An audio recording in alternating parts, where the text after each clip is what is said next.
Welcome to Films and Stuff with your hosts, Pete Mitchell and Ethan Hunt. Okay, Pete, welcome back. How are you today? I am very well, Ethan. How are you? Everything is great.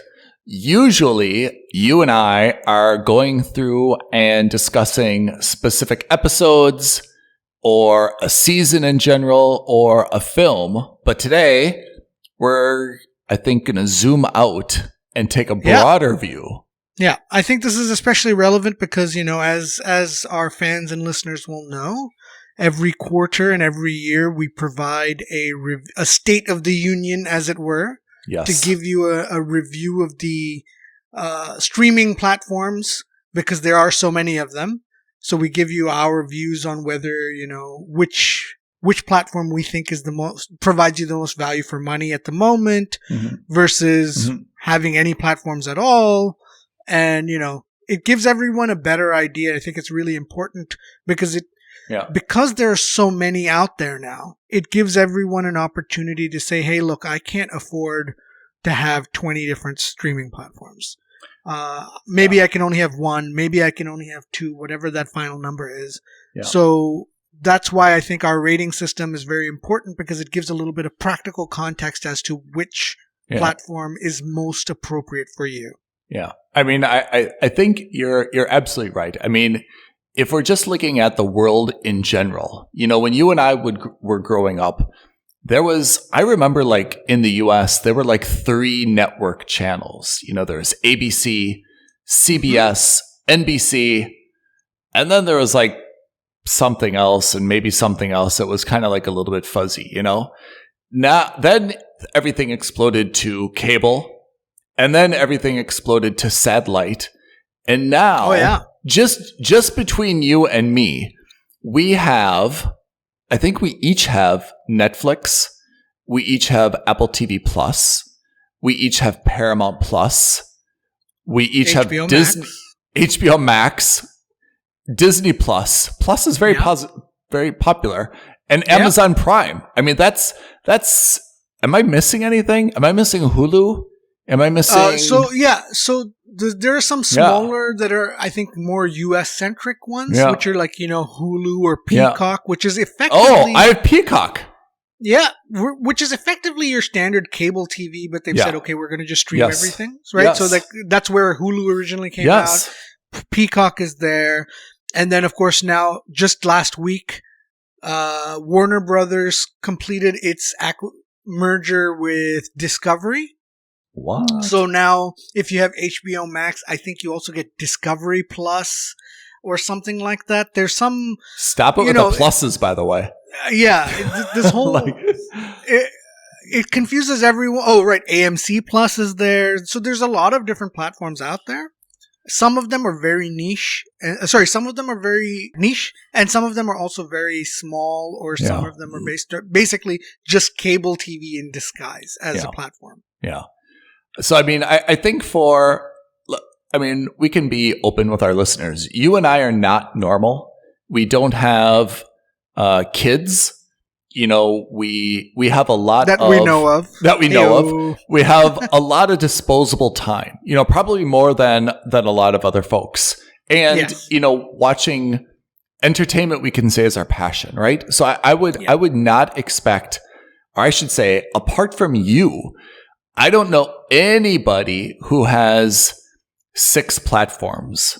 I know, you know, people have 1 or 2, and I know people that, you know, watch a bunch of stuff on YouTube or cinema or otherwise, but no one else that I know of, you know, has 6 like we do, right? So, I mean, there's I think more than money. I mean, they are expensive if you're going to have 6, but I don't think it's like people don't have enough money. I think it's because you just can't possibly utilize all 6.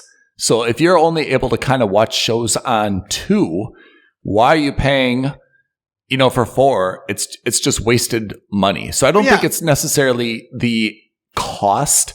I think it's the ability to get any value from them if you just have like a lack of time, right? And for that reason, I think people are what brought this all on is that we read an article where people are basically downsizing and saying, look, I don't need so many. Time to choose which one or two I need. Cut out the rest because I'm not using it. Right. So let's talk about this article, right? So you sent me 2 days ago or last night, actually, you sent me an article that said, hey, what's the title? Just read the title. Which is so it's quite almost apocalyptic in listening to it, right? Right. Yeah. In hearing it. So the title of the article is UK households cancel streaming subscriptions in record numbers as inflation forces cutbacks. Oh, that's not the one I've got. The one I've got says Netflix is bleeding subscribers. Right. So, okay. And that was the second article. Oh, that's the subheading. I can't remember which you sent first or the other, but the second one was Netflix is bleeding subscribers for the first time in over a decade, and it's expected to lose another 2 million subscribers in coming months. First, this is a little bit of a hatchet job, right? Like this is not, I mean, this is on, I found this on, I mean, I'm looking at Yahoo Finance for this, which with all my... I'm looking at Business Insider. So I've got it on Yahoo Finance and then it's like from Business Insider, right? But okay, yeah. I see. But in any case, I mean, this is a little bit of clickbait. You know, Netflix is bleeding subscribers, losing 2 million. We don't put that into context in terms of percentages or something, but the implication is clear, which is folks are starting to say, look, I've tried all these different subscription services because of this big show or this big show. It's time to decide which one or more I need and cut the fat, right? Yep. Yeah, and I know you said that it may not necessarily be about money, and I don't think that it is on average for a few places, but I think that does play into it because, for example, in the UK, inflation is running rampant at the moment. I know that's true in the US as well, and when you think about it, you're talking about $7 a month or £8 a month or whatever, right? Like a cost of 2 coffees at Starbucks or something like that, right? But even when you're talking about, inflation going up to 10% or more in some places, it starts adding up, right? When you're talking about 3 subscription platforms at £10 a month each, you're talking about £30 a month, you're talking about nearly nearly $500 worth a year, that quickly starts adding up. You know how it happens for me? It happens for me that I obviously get a credit card bill, every month, and I see it, and I'm suddenly like, wait a second, I'm still being charged $10 or £10 for that. I haven't used that in like 2 months, and I cancel it on the spot. It's not because I get to the end of the month, I'm like, I've got no money left. What should I cancel? For me, I don't want to say it's not about money, but I don't think it's about people meeting their budget. I think it's about they're like, hey, why is my credit card bill so high? Yeah. They look at it and they say, well, shit, why am I paying for this? I haven't used this in 2 months. Easy to get rid of, And they say, okay, it's time to cut back on things. No, and I agree with you. I'll give you a very prime example of that. Yeah. So as a part of in the UK, we have British Telecom as our main landline providers, right? For our telephones and broadband.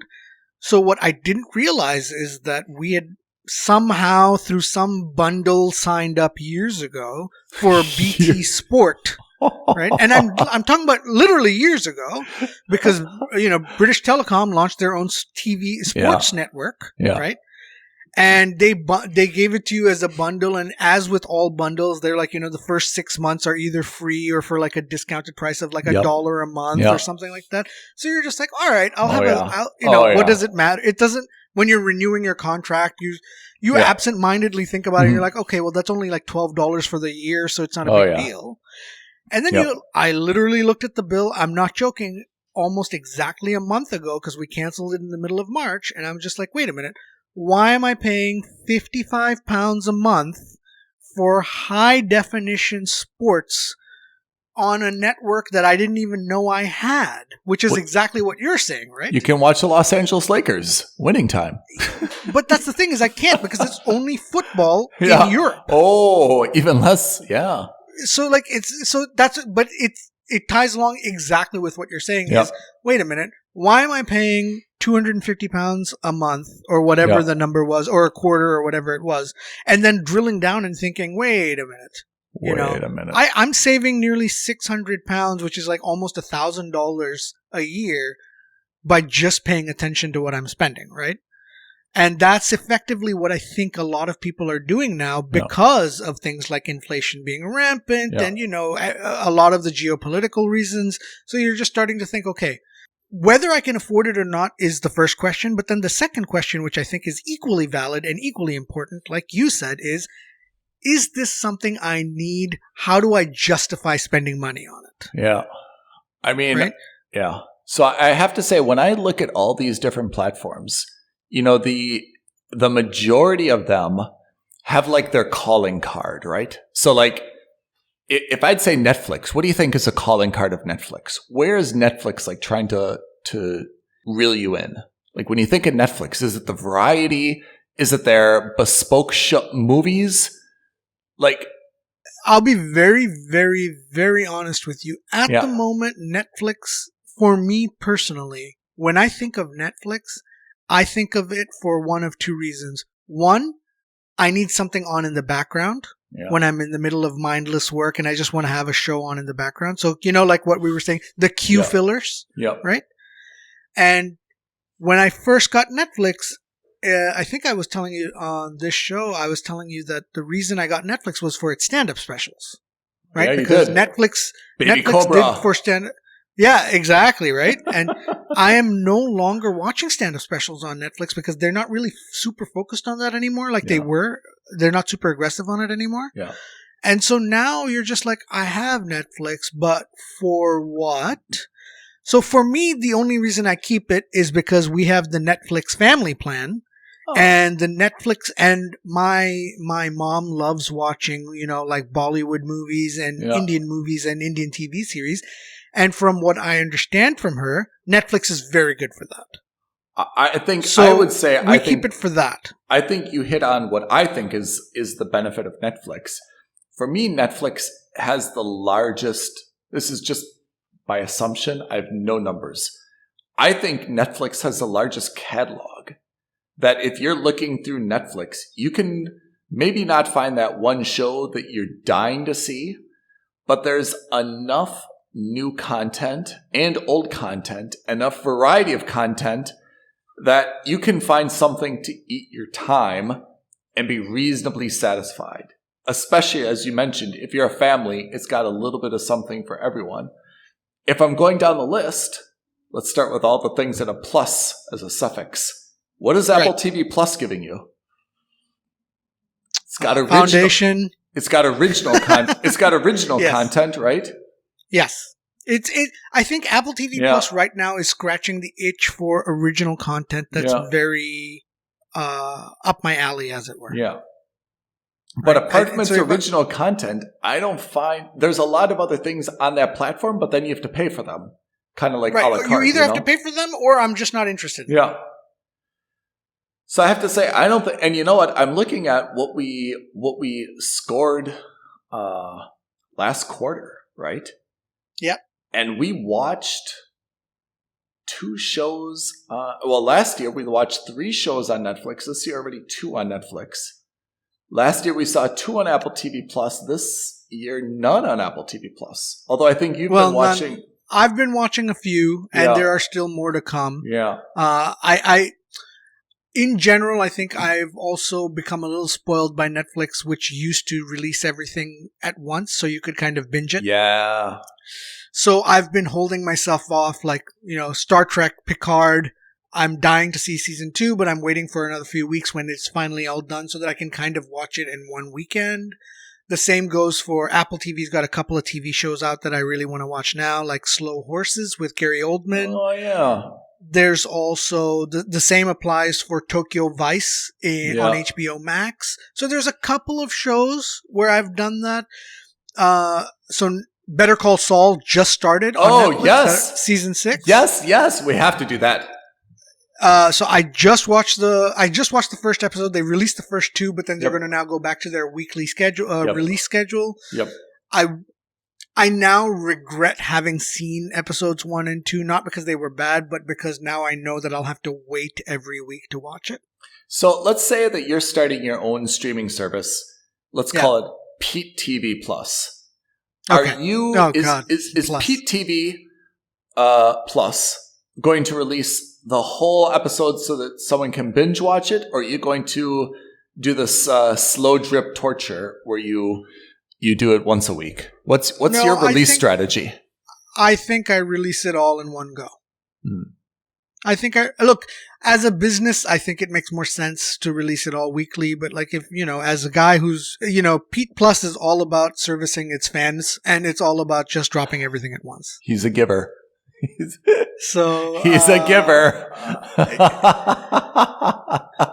All right. No suspense. You're just dropping it all at once. All right. I got it. Okay. So that's Apple TV Plus. What about Paramount Plus? You've got Paramount Plus, right? Paramount Plus, yes. But so, I will caveat this right now. I think we might have made a mistake. Oh.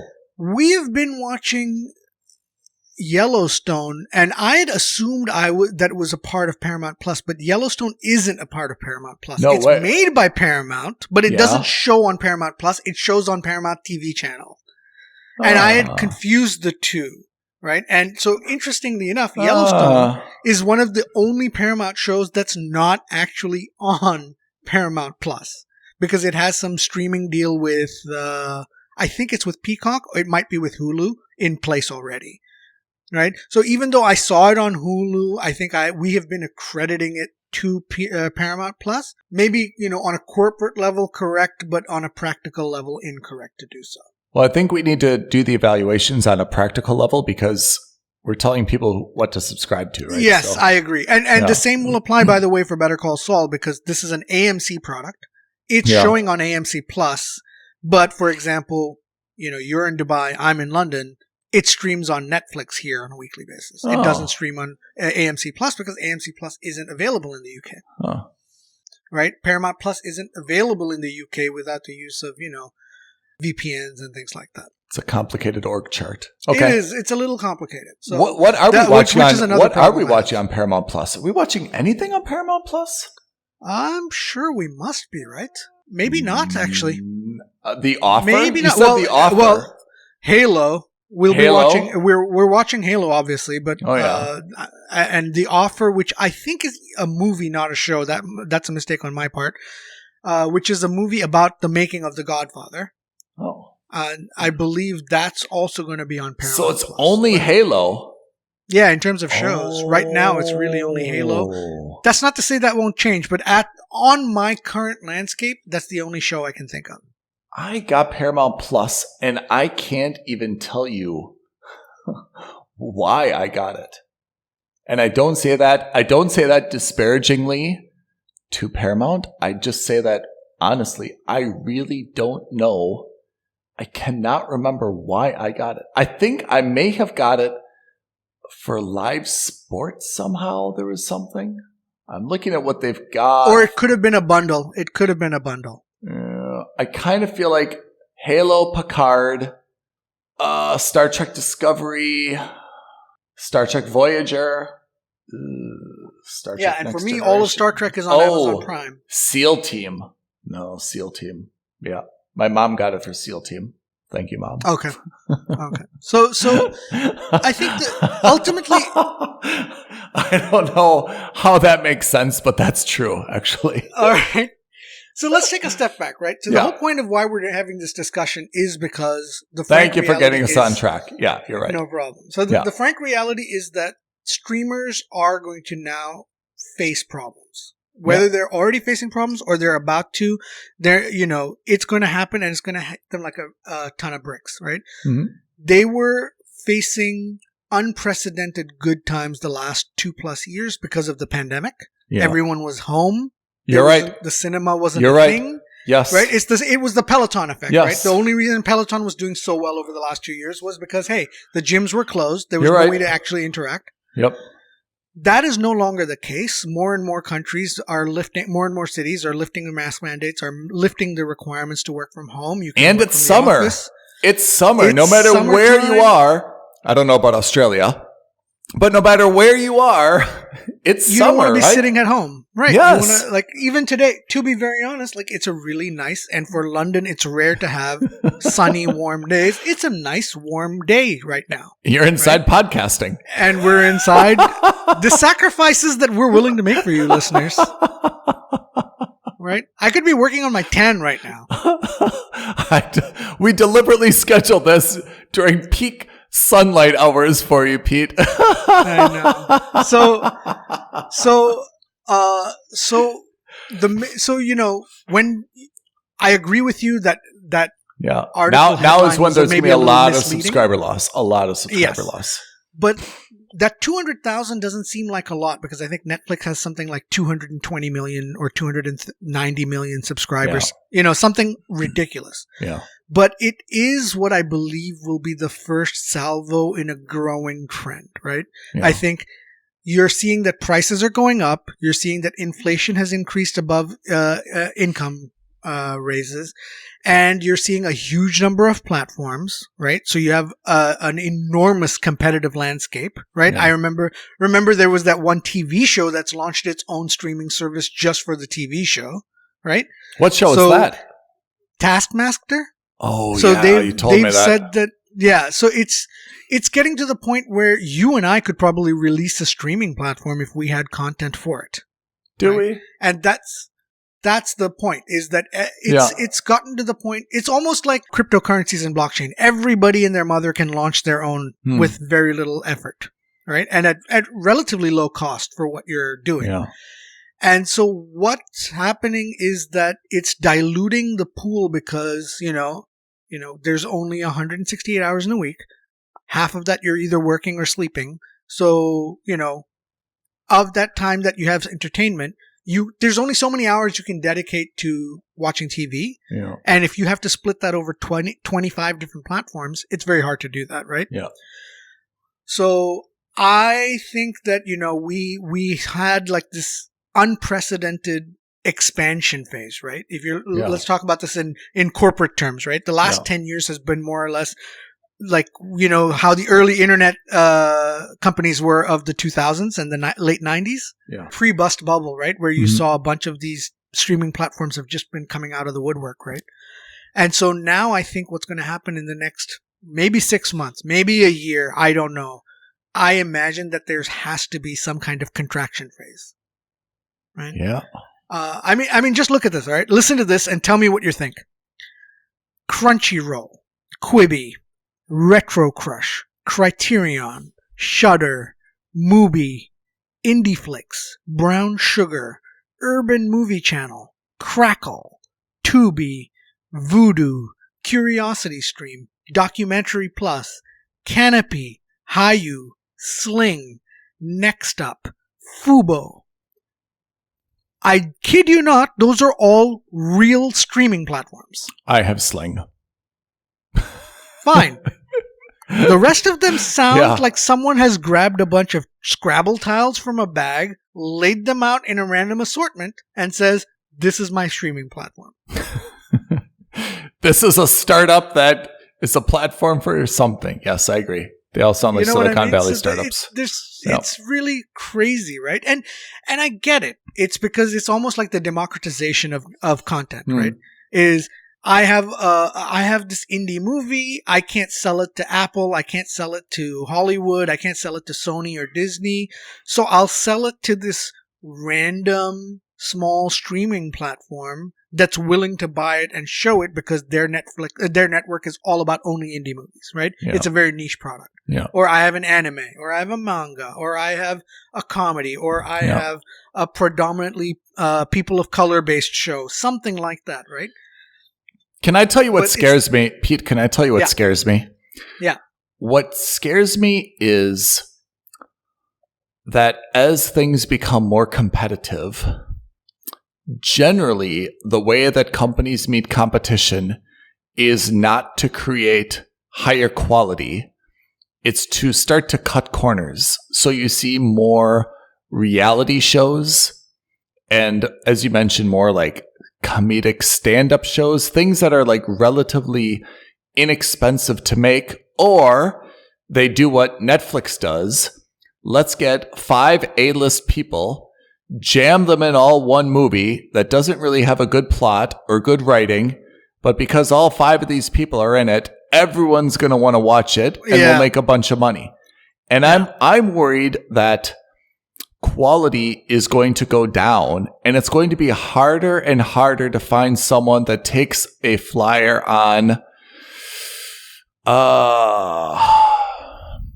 something like Game of Thrones, for example. Something like The Handmaid's Tale, right? That had to go to Hulu. Something like The Expanse, remember, which was on Sci-Fi. And these good shows, no one's going to want to take a flyer on because it's going to be too risky, too much cost. And instead they'll say, wait, let's put a bunch of sexy people on an island and call it, Paradise, whatever, Romance Island, whatever that show is, right? Sure. And we're just going to go downhill because the quality is not going to be there. That's what worries me. It's not so much the competition. It's not even the rising cost. It's, I'm not going to be able to find good quality, there's a lot of ors in this hypothetical. We're just going to go to Disney and to Amazon, and it's going to be MCU, Warner, and all the different universes again and again and again without anything new or interesting or exotic. Yeah. That's what I'm scared of. I think that Apple really was the only one that said, hey, look, we're going to focus on content and quality content so far. And I'm not saying that the others haven't. I'm not saying that, other companies are, purposefully putting out turds there. My intent is to say that Apple went out and said, we're not interested in producing the next MCU style movie. No. We're not interested in making a new universe. Let's just make really good TV shows. Let's just make a really good drama movie, right? And if that means going to Tom Hanks and giving him $200 million to make 5 movies that cost next to nothing, let's do that, right? We'll get some good creative content out of that. Can I say though, I admire what Apple is doing. I want them to continue it, but I find Apple is doing, as you mentioned, a lot of dramas, and there's a time and a place for a drama. And those dramas, for me, are a little bit slow moving on Apple. And a little heavy. Yeah. Everything on Apple is almost, I don't want to say it's too art housey. It's so dramatic and serious that it is a little bit slow. Yeah. I would say Amazon, to be honest, I feel like when The Boys comes out again for Amazon, I think you and I will spend more time on Amazon Prime. Right now, I haven't gone to Amazon Prime in ages. In months, yeah. Months. I don't even know what's there anymore. There may be some pretty good stuff. I think what we're also going to start to see is companies like Apple realize that. And so, look, Apple was very good. They said that there's 2 ways to really enter this streaming platform, right? Is you can either buy content that's already existed, which is Netflix's model, right? Which was Netflix's model for many years until they started making their own productions. Yep. Right? Or we can say we're going to make our own platform, and it'll be a longer journey, but it'll be a more fruitful journey, right? Yeah. I think what's going to happen is you're going to start to see a shift in Apple's mindset to go towards the Netflix model, where they're going to say, hey, listen, we need to start ramping up that more content, because what you've said is a very good point, right? Is that outside of drama, there's very little to offer on Apple. Mm-hmm. And we're, of course, by the way, everyone, we're speaking in generalizations, right? There are certainly comedies on there. There certainly are other shows on there. I'm not dismissing any of that. I'm just speaking in general and not in specific, right? Yeah. So, for example, I saw After Party, which I on Apple TV. I enjoyed it. I thought it was a very nice, great, unique twist on a whodunit. I've recommended that Ethan watch it as well when he has a chance. And Ethan listened, although he didn't watch it, but he did listen. But he's got it on his list now. So it's not to say that it's not there. He does. The third person. But I think what Apple is going to do is going to say, hey, look, we're a $2.8 trillion company. It's not like we're hurting for cash. Let's go out and buy either a studio or let's go out and buy another platform, for example. I think now, because we're going to start to see a contraction, and in that contraction, I think what's going to happen is you're going to see a consolidation.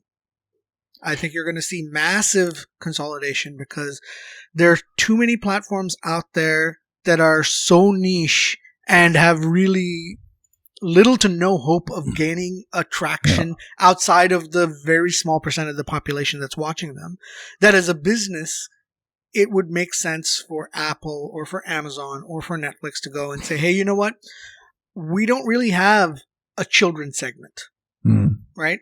So why don't we go out and buy I'm being specious here. Let's go out and buy Cartoon Network, or let's go out and buy Crunchyroll. Let's go out and buy a platform or a streaming network that's focused on children's shows. Or, in the case of maybe, again, stand-up. We don't have many stand-up shows. Why don't we sign up 5-10 comedians to do 1-hour specials or for 30-minute specials on our platform? I think that's what we're going to start to see over the next, not 6 months, maybe this I think is a longer process, but probably over the next 2 years, because once the values of these companies tank, right? And it won't take much. Netflix dropped 200,000 subscribers, fell 35% in day trading yesterday.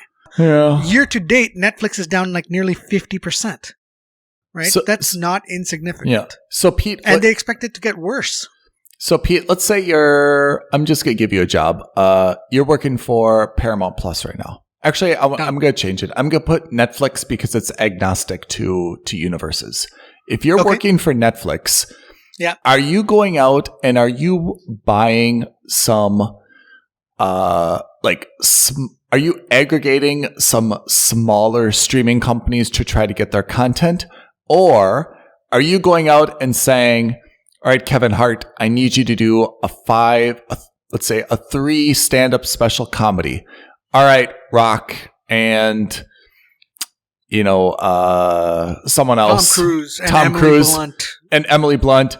I'm putting you guys together in this blockbuster, action movie. Are you doing that? Are you getting the names and locking them in? Or are, Tom Hanks with Apple TV Plus? Or are you saying, I'm just going to go out and get more indie content and start to source some better stuff? How do you do it? If I'm Netflix I would say is on the far end of the scale. It's matured. So Netflix now, I think, continues on its trajectory, which is to say, we are a content creator. We're not a content aggregator at this stage. Yeah. So for me, I think Netflix, for example, let's say Crunchyroll costs, argument's sake, $100 million. What is Crunchyroll? Okay? Crunchyroll is a streaming platform which is all about animated movies, anime specifically, Japanese anime stuff. Crunchyroll. Right? So let's say that Crunchyroll is up for sale and Netflix is able to acquire it for $100 million, as an example. I think that because Netflix has already got animated movies on their platform, it's already got a dedicated kids section, it's already got adult, and by adult animated I don't mean graphic. We know what you mean. We know what you mean, Pete. I mean shows that are... You mean lowercase a. You mean lowercase a. Exactly. Right? For the adult demographic. Right? Over 18. Right. Rated R versus rated NC-17. Let's put it that way. Is Crunchyroll with a K or a C? I think with a C. So I think, when you're looking at Netflix, I think that if you tell me, all right, Pete, here's $100 million check. Who are you making it out to? Are you making it out to Crunchyroll, or are you making it out to these 5 A-list stars to make a movie? I think I'm going to give it to the 5 A-list stars. No. I want to make another bubble. I think you're right. I have to say, I think you're right. Because again, right now, I think what is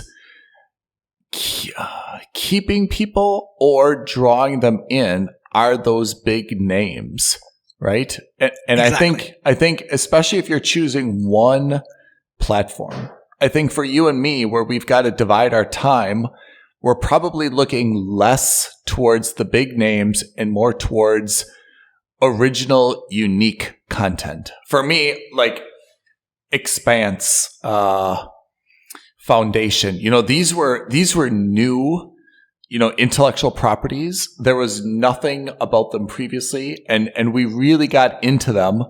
Those are the things that probably you and I enjoy more because we have more time and it's easier for us to like really get into them. Whereas if you're really, not that we don't work, but I mean, someone that is working and juggling parenting and all those other things, to the extent that they get 2 hours on a Friday night, they're like, you know what? I'm not really interested in the hit or miss of Foundation or Expanse, right? Unless they've listened to our podcast and they've got our recommendation. They're like, I'm just going for the safe bet. Give me Adam Sandler. I just need to know that my 2 hours isn't wasted on something so incomprehensible that I'm going to regret because I've only got 2 hours, right? Exactly. And I think you hit the nail on the head. I nailed it. This is the problem that we have with Halo, for example, right? It's a known quantity, yes, amongst others, but it's a known quantity. But even after 5 episodes, we're struggling to get into the show. And that's you and me who have time, who have the patience and the willingness. Dude, I didn't even hit that nail on the head. I teed it up and you hit it on the head because that's exactly right. Halo's got it made. It's that thing that the dad, right? 38 years old, working this long week, puts the kids to bed. He played it in college when he played it when he was a college bachelor. He's like, his it's Friday. 2-year-old has gone to bed now. It's 9:30. My wife just had two glasses of wine. She's down for the count.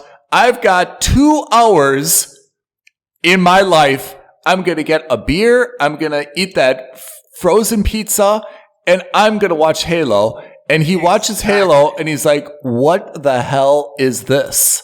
This is nonsense. Turn it off and put back on Adam Sandler's Hubie Halloween. It's a new content, but I know Adam Sandler. And even if it's a terrible movie, hey, guess what? I know what I'm signing up for. And I think that's why Halo is borderline felony, is that it's got it made. It just needs to be good. It just needs to be, or maybe when I say good, I mean like decent, right? Yeah, exactly. Look, none of us are asking for every show to be an Oscar or Emmy nominated movie, right? There are times where you just want to see crap. I don't walk into a Fast and the Furious screening because I'm expecting to see Vin Diesel's Oscar nominated performance. I go in there because I want to see fast cars, beautiful women, and crazy explosions. That's it. I'm not interested in seeing anything else. That's why, for me, Fast and the Furious is a successful franchise, because it doesn't play itself as anything more than that, right? It doesn't try to be anything more. Yeah, you're right. I mean, it's true. I mean, like, when everything is teed up for you, you've just got to like hit it straight down the fairway. And I feel like Halo is not doing that, which is why you and I are so frustrated. It's got everything going for it. The brand, the intellectual property, the storyline, everything is right there. All you got to do is, just take what's given to you.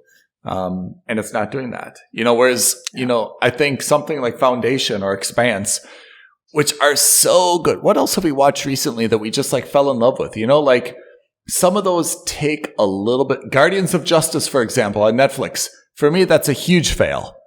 And it's a fail because if you've got only 2 hours a week, you don't have time to try to get into the mindset of that show. Whereas Wheel of Time on Amazon Prime, kind of like, okay, I can kind of get into that. It's okay, right? Peacemaker on HBO Max, I thought knocked it out of the park. Right. I thought Peacemaker, that's what Halo should be. That's a known intellectual property. Okay, Peacemaker was in movies, right? He was in Suicide Squad 1 and 2. But they took that, they're like, hey, let's just make it good. Everyone should flock to that. So for me, HBO Max is really, when I'm looking at our rankings again, HBO Max is really, really some good value based on, what did we give that? We give it 8 points. Yeah, last year we watched 2 shows. We gave it 14 points. Yeah, good ratings on HBO Max. Let's kind of slide our way back to the main topic, right? Thank you. So I think no problem. So I think these are the reasons why these streaming platforms are in trouble at the moment. Don't be surprised if all of a sudden you hear that, Amazon is acquiring X platform, or if Netflix is, or even Paramount is acquiring Y platform, because they're just like, listen, we can't only be known for the platform with Halo and Yellowstone and a few other shows on TV that people outside of America will hardly know, right?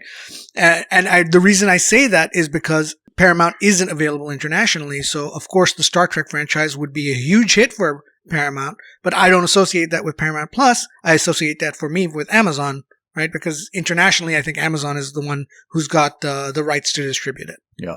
So I think that we're going to see some consolidation. And in terms of solutions, I mean, this is a typical business 101 or econ 101. You have to either increase your revenues, which means increasing your prices, or cutting your costs. Or increase subscribers. Right? Correct. Or increase in subscribers, right? And so you can't cut costs, because cutting costs on this means cutting content, which is you can't, because content is the basis of competition in this battlefield. Since I promoted you to be CEO of Netflix. Okay. Can I make as an intern, a naive intern, right? Who's just happy to be here. Can I make my pitch to you as a grizzled veteran? All right, let's do it. If you remember cell phones, I mean, we all have cell phones, but remember there were like so many cell phone companies, right? It was so hard to understand what was what. And then cell phone companies started to say, hey, subscribe to us for a year. We'll give you a free cell phone, right? Yes. Why doesn't Netflix, this is my pitch, you're either going to fire me or promote me. Why doesn't Netflix say, hey, we'll give you a Sony television, subscribe to us for 2 years. Boom. Am I hired? That's really interesting, because now what you're saying is you're transitioning it to almost like a hardware play, right? Why? I mean, isn't that you want people locked in? Give them something to lock them in. TVs are cheap as chips. Right? So if you're spending $350 on a 42-inch plasma screen, right? Or LCD screen, right? And if you buy it from Best Buy, they'll throw in a 2-year subscription to Netflix, which would otherwise cost you, for example, $180. Yep. Right? Or $360 for 2 years, or whatever the number is going to be. Okay, fine. I like the idea. Am I onto something? How are we paying for it? I mean, isn't this the promotion though? I mean, I guess there's a tie-up. Just like there's a tie-up between Verizon and Apple, then there's got to be a tie-up between if it's Best Buy or actually, you know what? It should be Amazon. It should be Amazon would kill it if it offered. Amazon could absolutely nail it, right? Because if Amazon said, hey, if you buy a Sony Plasma TV, we're giving you 1 year. We're giving you Prime for free, right? Yep. Because you're already seeing that. Yes. Like I know in Dubai, for example, if I take a new telephone subscription with they're throwing in Prime free with that, for example. Yep. Right? And then Walmart is going to tie up, or if you're in the UK, Tesco, right, is going to tie up with Netflix. Right. Right. So it's really interesting, because that's the other thing is, so that was one of my solutions as well. Yeah. Was that you have to do it. You have to get some kind of bundling going on, right? Yeah. So Amazon, for example, Amazon Prime has bundled with itself, for example. Right. If you take an Amazon Prime subscription, you automatically get Amazon Prime Video. Right. Exactly. You don't need to buy that separately. So it's self-bundled. And Amazon has its own advantage, because Amazon Prime, the value of the subscription. So the use of the subscription to Amazon Prime itself is so valuable. Yeah. That, you're happy to get Amazon Prime Video as a thing, but even if you didn't, it would still be valuable for you to have that, right? Yeah. So for Amazon, it makes sense to bundle those two together.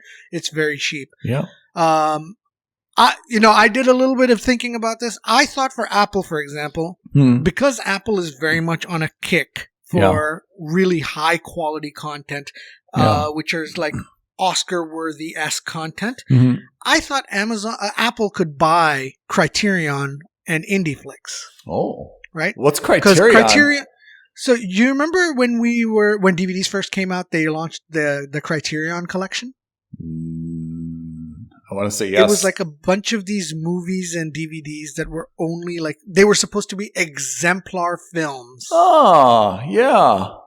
Right? So these films were supposed to be like, not just technically, but like in terms of critically, these are like some of the best movies ever around the world. Yes. Not limited to Hollywood. So you had like a bunch of like Kurosawa films from Japan. You had like some Scorsese films from the US. Yeah. These are like the films that many critics and fans consider like the best of the best of the best movies on the planet. Right? Oh. And so they had what was the Criterion collection. And so if you bought, like if the average DVD cost $10, a Criterion movie collection DVD maybe cost like $30 or $40 because it was remastered to the highest of standard with the highest of video and audio. And then they gave you a bunch of extras and all these kinds of things. It was literally like the caviar of movies. Right? So I remember like it was when a new Criterion collection movie was announced, I was scrambling to buy it when I used to collect DVDs because I was just like, it was amazing. But I'm looking at criterion.com, but a lot of these are old, like what you'd say classics, right? Oh, yeah. So almost all of these are classics. They have movies that are also from... They're just remastered to be better sound, better lighting. Everything that they can do, right? So that's exactly it. In terms of quality of films, and I mean by quality, by critical quality and acclaim, I feel like this is right up Apple's street, right? I feel like that's exactly what Apple's been trying to do, which is to say, hey, we are the highbrow version of online streaming platforms. I mean, do you think that Apple is not... I mean, I'm not sure where Apple TV Plus ranks in terms of all the streaming options, but do you think that given the proliferation of Apple devices that they're not really meeting their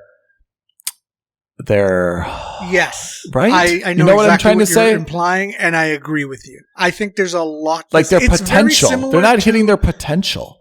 The only reason is because Apple, I don't think, is a company that would do bundling. Because it would go counter to their idea of us being a very exclusive, fashion-forward company, right? Yeah.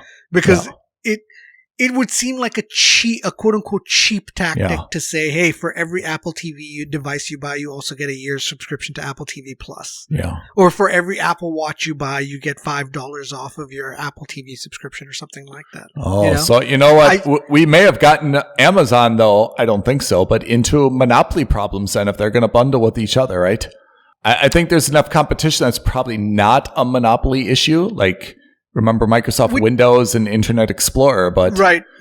It's a consideration if they bundle with each other. Right. But again, that is those are the teething pains you see when there's an industry going into contraction, right? True. That's exactly right. It's what you're saying with Microsoft and Internet Explorer is exactly the same thing. At that time, there were so many different browsers, and then it became Internet Explorer versus Opera versus Netscape Navigator. Oh, Netscape. You remember? It all consolidated. Where did Netscape go?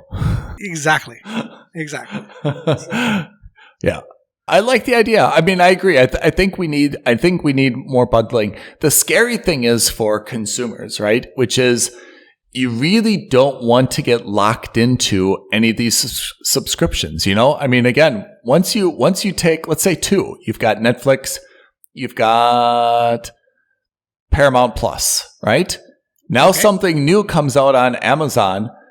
You're like, well, look, I've already got 2. Do I need a third? You know, and it's really tough once you're locked into those 2, to swap around. The alternative to that is there's a lot of a la carte, which you kind of see from Apple now, which is, hey, you want the show?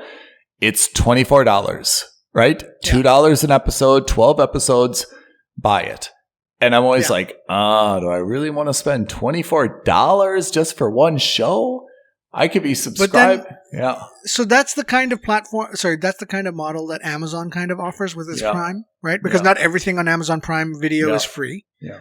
And the things that aren't, you're able to rent them or buy them outright as you wish, right? The premium video on demand per se, as it's so called, right? I think the problem is that when you have that option, you're steering dangerously close to the old model of cable TV, right? Yeah.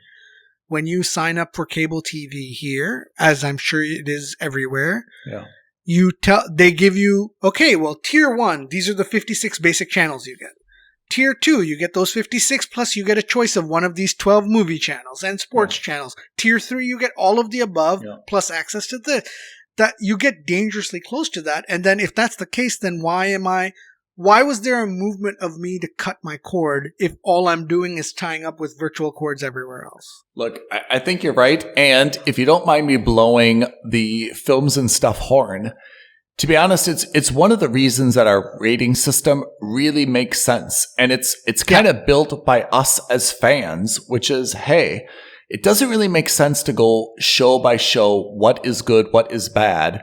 I mean, we need to do that as well, but we also need to put it into context, which is what platform is giving you not the best bang for the buck, because that seems like it's based on cost, but what has the best stuff, you know? Where can bang you go? For your hour, for let's put it that way. That's exactly right. Where can you go and watch 5 different good shows versus where can you go and only watch that one really good show? Yeah. Yeah. No, and it's true. A good friend of mine, a colleague of mine and a good friend, he has Disney Plus. He's got 2 young children. It makes sense. He's a big Star Wars fan. He's an MCU fan. Huh? So in terms of content, it makes total sense for him. But then he's also, like you and me, a huge sci-fi guy. Oh. He loves, things like The Expanse and shows like that. Yeah. I suggested he watch For All Mankind or Foundation. And he said, I don't have Apple TV Plus, and I'm not going to get Apple TV Plus for one show or for 2 shows. I can't justify spending £60 or £70 a year on 2 shows, right? Yeah. And then he said, and then on top of that, my summer in terms of TV watching is planned out because, Disney's got Mandalorian, then it's got Obi-Wan, then it's got Moon Knight, then it's got Ms. Marvel. I'm covered for the next 8 shows for the next 8 months. That's true. Right? That's true. So he said that even if it weren't about the £70, I don't, what am I going to do? I'm not going to watch 6 episodes of Moon Knight followed by 8 episodes of For All Mankind in a row. I don't have the time to do that. Let me say something, though. Counterpoint to that is I think it's much better to spend the money to get quality shows that you love versus, I'm sorry to pile on Netflix. For me, Netflix is cost effective, but everything on there is just kind of, nah. Yeah, that was all right. I liked Vikings. I liked, this. But you're not like, that was really the best hour and a half of my Friday night. And I think if you're really, really limited on time and you're like, look, I've got from 9:30 to 11 this Friday night. That's me time. I would personally prefer to spend the money and watch something that you're like, that was awesome, rather than just kind of like shuffle through a couple different things and you said, well, all right, I watched some Netflix, I think that's where the ratings come in, where it helps you really make that tough call. Yeah, I think, it's gotten to the point where Netflix has kind of become like Costco to Apple TV's Trader Joe's. Or or Toyota to versus Mercedes, which is to say, hey, they both do the same thing, and you can effectively get the same service from both of them. One of them is just a little bit more quality than the other. Yeah. Okay, you know what we should do though, Pete. It's not really our fault, but we should tidy up our reviews for the last couple of weeks because we've watched a lot of stuff. I think we should tidy that up, and I think we should release that to our listeners. What do you think? The reviews of the different shows that we've watched? Yeah, I think so. I think that's a good idea. Okay. We can probably tweet it out so that everyone can see it on our Instagram and our Twitter and so forth. Yeah. I'm looking for more followers, please. Good. So I think we made good headway on that as well. Obviously, the problem is pretty clear. It's not going away, but we're here for you. Help you identify what is the best platform based on our point and average score totals. Exactly. And our Q1 2022 awards, right? Platform of the quarter. I think that's the only award we give for the quarter, right? We're making a lot of effort and sacrifices for you guys. It's a hard job, but someone's got to sit and watch all this TV. Yeah. I'm usually more reclining than sitting, but neither here nor there. Exactly. And you're eating your mom's home cooking. So I don't think that you're really suffering either. No, I most definitely am not. Anyway, everybody, this was not an emergency episode, but it was a very timely episode. And therefore, we appreciate you tuning in. Join us next episode. We're back to Halo, back to Moon Knight. And Pete's man crush appearing back on the big screen. Who is it? Good old Nicolas Cage. In the unbearable weight of massive talent. Do you think that's too many words for a movie title? I don't care. How many words is that? Nicolas Cage. The unbearable weight of massive talent. 6 words? 6 words, yeah. But unbearable is like a super long word. Okay, so 6.5 words. Right? Like Top Gun, 6 letters, right? Yeah. Moon Knight, Halo, yeah. Speaking of which, I mean, I know you'll be. That's the most Nick Cage. That's the most Nick Cage title ever, right? Yes, it is. It really is.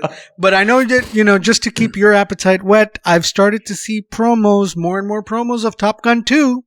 Stop teasing me. After so many years, I've been like the dog that's like running out, to chase the mailman whenever he hears like a horn or something, and it's not the mailman yet. So I'm prepared to wait another 3 more years so that Tom Cruise at the premiere is like octogenarian, like 90 years old, and we don't even recognize, when he did this back in 2000. If anyone can get Tom Cruise on this podcast, we will do anything for you. Within reason. You will make Ethan so happy. In very small print, within reason. Yeah. There's a couple asterisks in there. We'll send you the fine print by mail. Although I think for Nick Cage, I think you really want to. I don't know if it's the same caveats. You love Nick Cage. All right. I do love Nick Cage. All right. Unbearable Weight. Unbearable Weight is coming out this week, right? Comes out on Friday in the UK. That's right. All right. I'll see if it comes out on Friday. I'll watch it Friday as well, and then we'll do it Saturday. We'll do a special episode. Perfect. Very good. A Nick Cage episode. Pete, always a pleasure. Go watch something on a platform tonight. I know you will. You know it. You definitely know it. And listeners, we will catch you next time. Thanks for joining us. Thank you, everyone. Bye now. Bye. Thank you for listening to another episode of Films and Stuff. If you haven't already, please subscribe and review on Apple Podcasts, Spotify, or wherever podcasts are downloaded. Films and Stuff. There is no substitute.